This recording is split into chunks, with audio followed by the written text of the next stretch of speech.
Infections are coming down and optimism is rising, but health officials insist the Omicron wave isn't over yet, as record-breaking numbers of Canadians are now dying and lying in hospitals. Presently, lagging indicators are still rising. Over the same period, an average of close to 10,800 people with COVID-19 are being treated in our hospitals each day. This graph shows confirmed daily deaths in Canada since the beginning of the pandemic.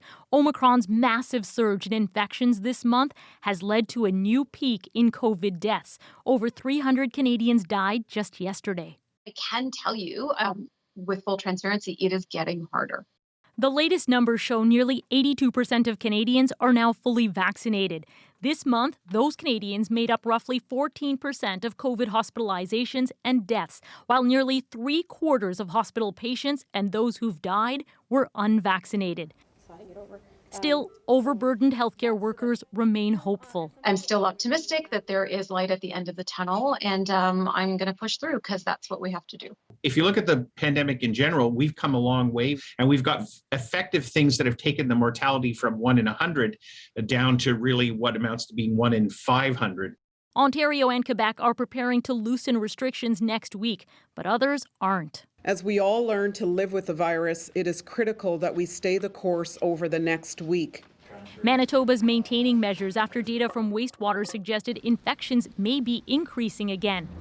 And PEI is now canceling some surgeries as it grapples with its largest COVID-19 surge of this pandemic. Even though it may seem as though the worst of Omicron may be behind us, we all want to continue to exercise prudence and to follow public health advice.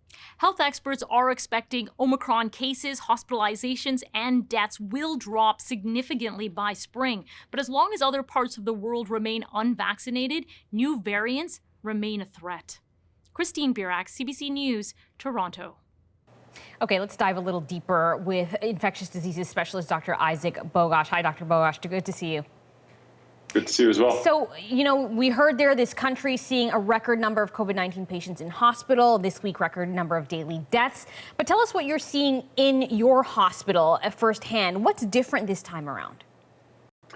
Well, certainly there are a large number of cases. That can't be stressed enough. And certainly there are fewer and fewer people working in hospital as well. That just makes it more challenging. The staffing shortages are really exacerbating a lot of the issues.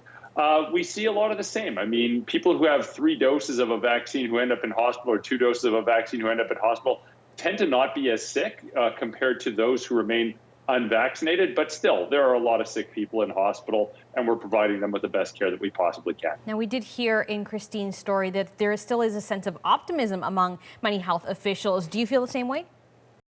I do. I really do. I think if we look at all the trends, we see all the arrows pointing in the right direction. We don't have a good reflection of what the true case count is in Canada because many of the places are now focusing tests to priority areas, but the metrics that we can measure are improving, and that's good. Obviously, we're seeing a lot of deaths. We know deaths are a lagging indicator, but I think with enough time, we'll start to see those deaths start to come down as well, which would be a very welcome sign. All right, Dr. Isaac Bogash, thanks so much. My pleasure.